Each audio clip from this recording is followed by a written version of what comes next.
today's lesson, we are going to be learning the irregular verbs, los verbos irregulares. Miss Britney, can you tell me an irregular verb, please? Un verbo irregular. Cerrar. Cerrar.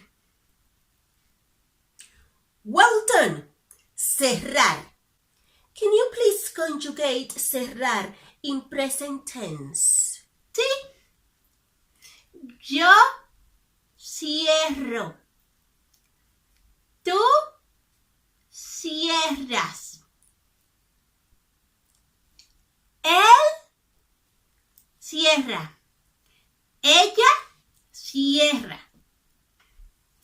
Nosotros o nosotras cerramos.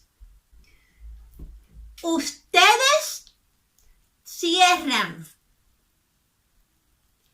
Ellos cierran. Excelente.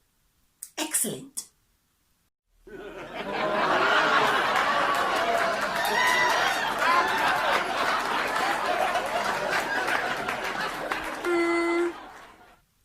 Miss Lippy, can you please tell me another irregular verb in Spanish?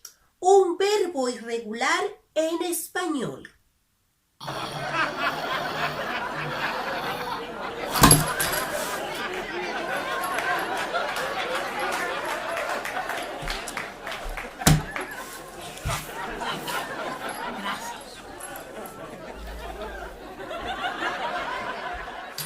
Dormir. Dormir.